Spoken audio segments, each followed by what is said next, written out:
Assalamualaikum warahmatullahi wabarakatuh. Shalom, Om Swastiastu, Namo Buddhaya, dan salam kebajikan.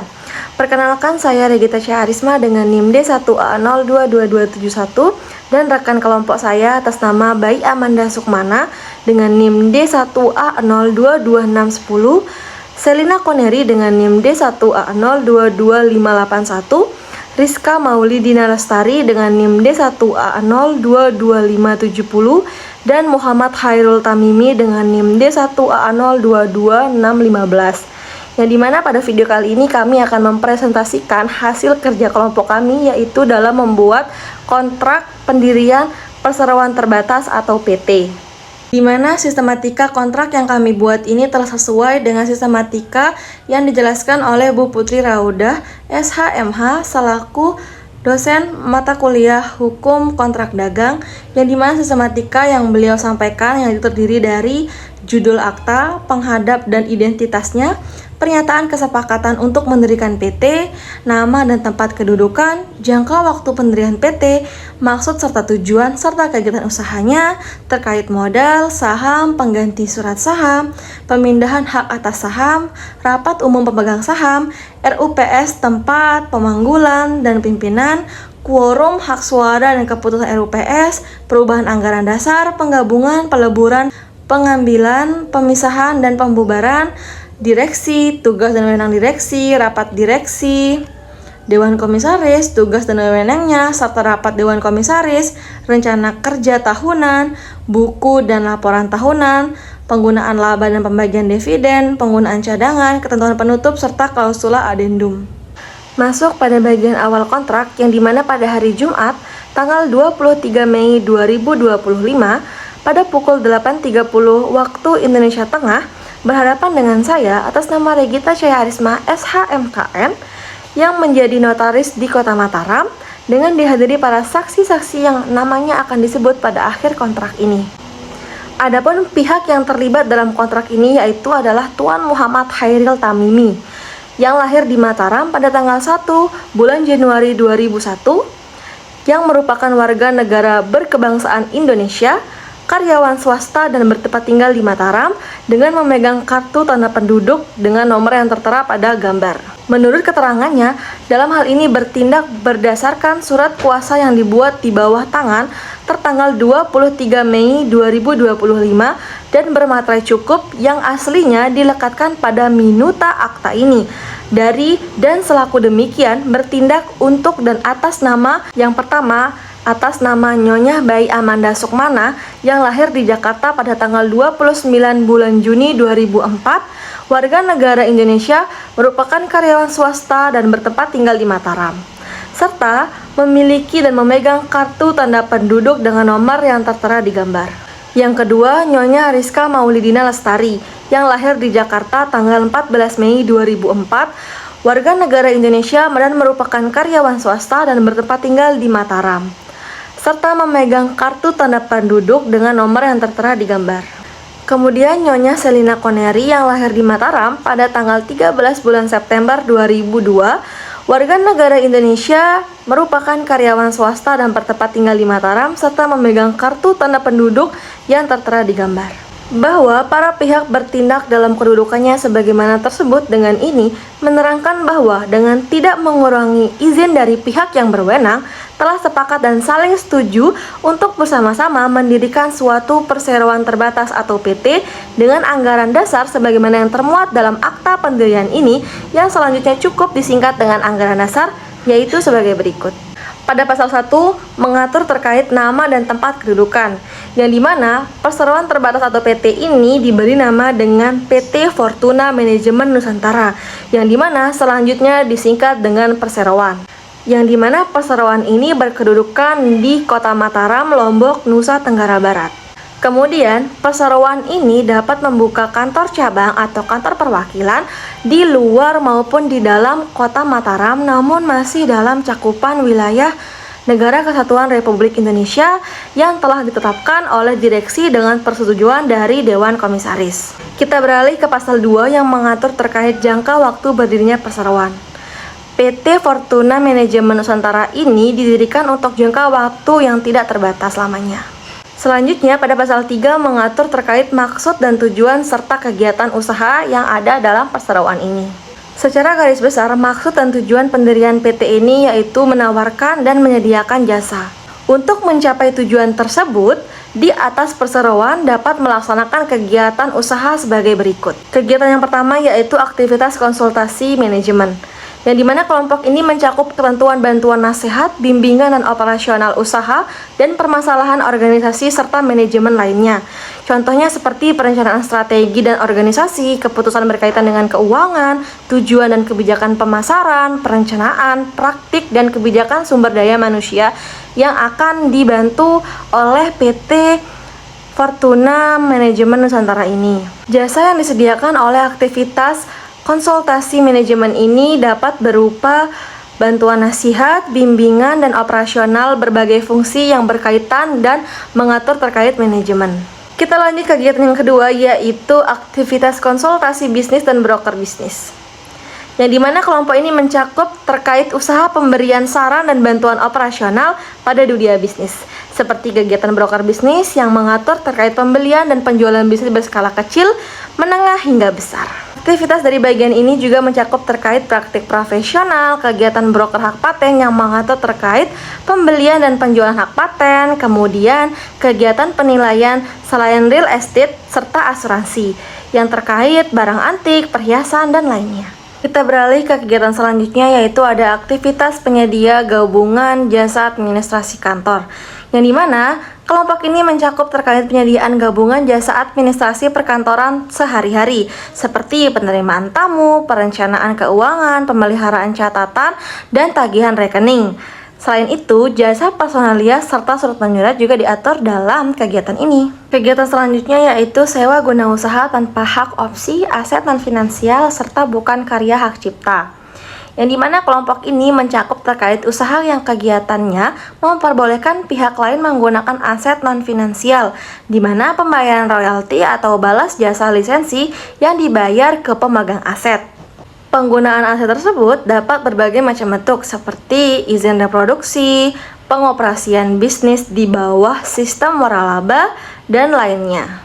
Dalam pasal ini juga diatur terkait pemilik aset non-finansial dapat sekaligus merupakan pembuatnya ataupun bukan. Nah, kegiatannya itu mencakup meliputi sewa guna usaha tanpa hak opsi atau operasional leasing, aset non-finansial yang tak berwujud, serta penerimaan royalti atau balas jasa lisensi untuk penggunaan seperti entitas dan dipatenkan, trademark dan service mark, dan lainnya. Jadi di sini saya akan menjelaskan mengenai pasal 4, yaitu modal. Modal dasar perseroan adalah 50 juta rupiah dibagi menjadi 100 lembar saham. Tiap lembar sahamnya bernilai Rp500.000. Bila dari total modal, itu baru 30 lembar yang sudah ditempatkan dan di-store penuh. Jadi baru masuk 15 juta rupiah secara tunai ke perusahaan. Artinya dari total modal yang direncanakan, perusahaan baru aktif pakai 15 juta saja. Sisanya masih bisa dikembangkan. Ini penting buat tahu seberapa besar perusahaan bisa tumbuh dan siapa pemilik awalnya. Lanjut kita ke pasal 5, yakni saham. Ayat 1 sampai dengan 9 mengatur soal sifat saham, siapa yang boleh punya, dan gimana bukti kepemilikan saham itu dibuktikan. Adalah saham atas nama yang artinya kepemilikannya itu jelas. Cuma warga negara Indonesia atau badan hukum Indonesia yang boleh punya saham. Jadi ini tuh perusahaan nasional. Bukti kepemilikan bisa surat saham atau surat keterangan. Kalau punya lebih dari satu, bisa dibuat surat kolektif. Di dalam surat saham harus ada identitas pemegang, nomor surat, nilai nominal, dan tanggal keluarnya. Semua dokumen ini harus ditandatangani oleh Direktur Utama dan Komisaris Utama. Kita lanjut ke pasal 6, yakni pengganti surat saham. Jadi jika surat saham hilang atau rusak, pemegang saham ini bisa untuk mengajukan pengganti. Untuk surat yang rusak harus dikembalikan dulu ke direksi, nanti surat yang lama dimusnahkan dan dicatat dalam RUPS. Nah, semisal hilang harus dibuktikan terlebih dahulu serta dimintai jaminan. Setelah surat lama keluar, jadi surat yang lama tidak berlaku lagi. Dan aturan ini juga berlaku untuk pemegang saham kolektif. Kita ke pasal 7, yakni penggantian hak atas saham. Kalau mau pindah hak milik saham, harus ada akta yang sudah ditandatangani pihak yang memindahkan dan yang menerima. Tapi sebelumnya pemegang saham harus nawalin dulu nih ke pemegang saham lain. Nah, ini tuh disebut dengan hak prioritas. Pasal 8 tentang rapat umum pemegang saham. Pasal 8 ini menjelaskan tentang mengatur jenis-jenis RUPS. RUPS tahunan dan RUPS luar biasa. RUPS tahunan ini yang wajib diadakan paling lambat 6 bulan setelah tahun buku berakhir. Sedangkan RUPS luar biasa yang dapat diadakan sewaktu-waktu berdasarkan kebutuhan. Fungsi utama RUPS ini adalah sebagai organ tertinggi dalam perseroan untuk menyetujui laporan tahunan dan penggunaan laba, menunjuk atau memberhentikan aksi-aksi korporasi tertentu. Pasal 9, pasal ini mengatur kewenangan dan hak pemegang saham dalam RUPS. Pemegang saham berhak menghindari dan mengeluarkan suara dalam RUPS. Pengambilan keputusan dalam RUPS dilakukan dengan musyawarah atau melalui pungutan suara sesuai anggaran dasar. Pasal 10 tentang quorum, hak suara dan keputusan RUPS. Pasal ini menjelaskan tentang hal-hal teknis mengenai berjalannya RUPS. Quorum kehadiran, yaitu jumlah minimum pemegang saham yang harus hadir agar RUPS sah dilaksanakan. Misalnya, RUPS sah jika dihadiri oleh pemegang saham yang mewakili lebih dari setengah jumlah seluruh saham. Hak suara, di mana satu saham umumnya memberikan satu suara. Keputusan RUPS dianggap sah jika disetujui oleh lebih dari setengah bagian dari jumlah suara yang dikeluarkan, kecuali diatur lain dalam anggaran dasar atau peraturan perundang-undang. Pasal 11 tentang direksi. Pasal ini menjelaskan tentang susunan dan pengangkatan direksi. Direksi diangkat oleh RUPS. Syarat tertentu harus dipenuhi untuk menjadi direktur. Tugas direksi meliputi mengurus perusahaan sehari-hari, menjalankan kepentingan dan tujuan perusahaan, masa jabatan, serta tata cara pemberhentian anggota direksi sebelum masa jabatan habis. Ini saya akan menjelaskan dari pasal 12 sampai pasal 15, tugas dan wewenang direksi. Direksi sebenarnya ini dia mampu bertugas di luar atau di dalam pengadilan. Nah, segala kejadian yang mengikat atau perseroan yang lainnya. Jadi poinnya adalah direksi ini sudah berhak mewakili perseroan di dalam atau di luar persidangan gitu. Jadi segala tindakan baik yang mengenai kepengurusan atau kepemilikan. Nah, dua direktur utama berhak dan berwenang bertindak untuk dan atas nama direksi serta mewakili perseroan. Dan tiga, dalam hal direktur utama tidak hadir atau berhalangan karena sebab apapun juga dapat diwakili sama direksi ini. Jadi ada tiga tuh fungsi direksi yang tadi saya sebutkan. Lanjut ke pasal 13, yaitu rapat direksi. Jadi rapat direksi, penyelenggaraan rapat direksi di setiap waktu apabila dipandang perlu. Jadi rapat direksi tidak ditentukan sesuai dengan jadwal atau segala macam. Ini dilakukan ketika perlu atau ada hal-hal yang mendesak gitu. Dihadiri juga rapat direksi ini oleh orang atau seseorang lebih dari direksi atau atas perintah tertulis dan seorang atau lebih anggota Dewan Komisaris. Jadi ketika ada problem baru dilakukan rapat ini gitu. Kita lanjut ke Dewan Komisaris. Jadi Dewan Komisaris terdiri dari seseorang atau lebih anggota Dewan Komisaris, guys. Apabila diangkat lebih dari seorang anggota Dewan Komisaris, maka seorang diantaranya dapat diangkat sebagai komisaris utama. Dan dua, yang boleh diangkat sebagai anggota Dewan Komisaris hanya warga negara Indonesia, tidak boleh orang luar Indonesia atau asing gitu. Jadi tiga anggota Dewan Komisaris diangkat oleh Rapat Umum Pemegang Saham atau RUPS. Ya, jadi nanti RUPS ini rapat, jadi dia tentu ini siapa yang jadi Dewan Komisarisnya gitu.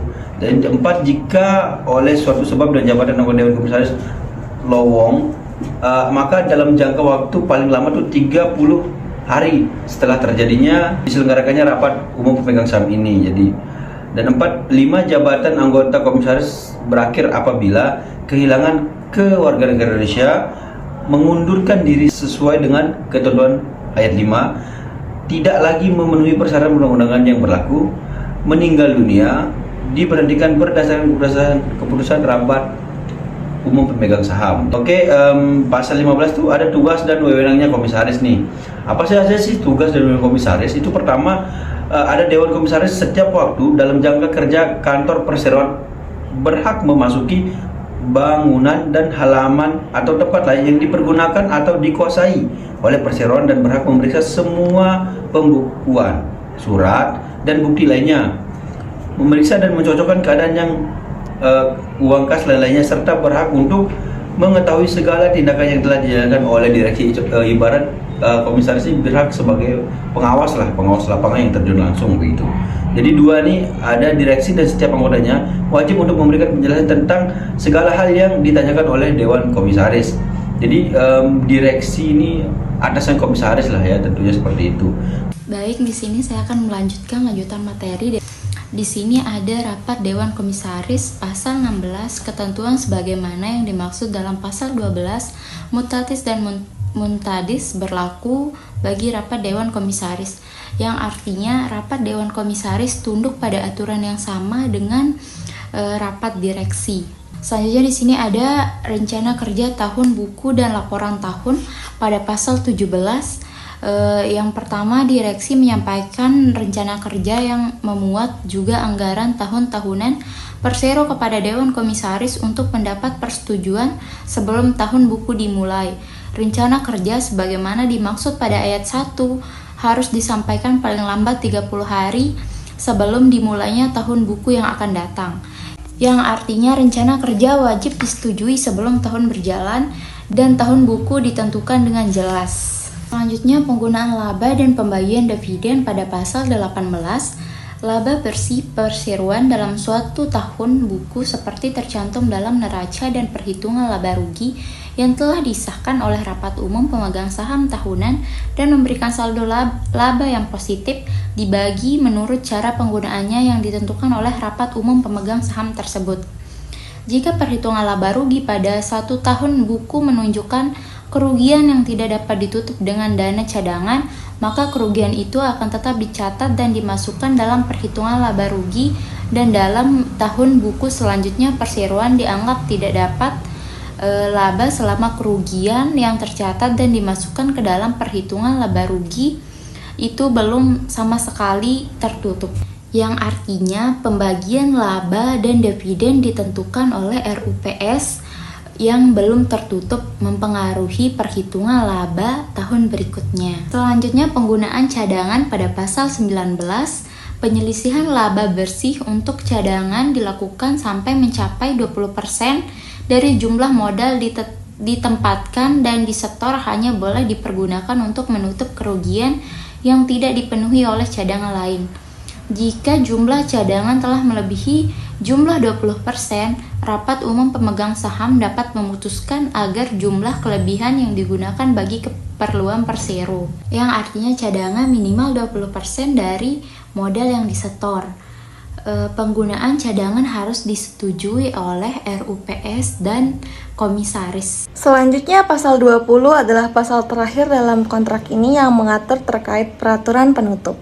Segala sesuatu yang tidak ada atau belum cukup yang diatur dalam anggaran dasar ini akan diputuskan dalam rapat umum pemegang saham. Kemudian, para penghadap sebagaimana tersebut di atas menerangkan bahwa yang pertama, untuk pertama kali telah diambil bagian dan disetor penuh dengan uang tunai melalui kas persetoran sejumlah 30 lembar saham atau seluruhnya sebesar 15 juta oleh para pendiri, yaitu yang pertama oleh Nyonya Baik Amanda Sukmana tersebut sebanyak 10 lembar saham atau sebesar 5 juta rupiah. Kemudian Nyonya Rizka Maulidina Lestari tersebut sebanyak 10 lembar saham atau sebesar 5 juta rupiah, serta Nyonya Serina Koneri tersebut sebanyak 10 lembar atau sebesar 5 juta rupiah, sehingga seluruhnya berjumlah 30 lembar atau 15 juta rupiah. 2. Menyimpang dari ketentuan pasal 10 dan 13 anggaran dasar ini mengenai tata cara pengangkatan anggota direksi dan dewan komisaris. Untuk pertama kalinya telah disepakati sebagai direksi. Direksi utama adalah Nyonya Bayi Amanda Sukmana, kemudian direksi yang lain adalah Nyonya Rizka Maulidina Lestari dengan komisaris atas nama Nyonya Selina Koneri, yang dimana pengangkatan anggota direksi dan dewan komisaris telah diterima dan telah disetujui oleh masing-masing yang bersangkutan. Direksi atau bersama-sama maupun sendiri-sendiri dengan hak untuk memindahkan kekuasaan ini kepada orang lain dikuasakan untuk memohon pengesahan atas anggaran dasar ini dari instansi yang berwenang.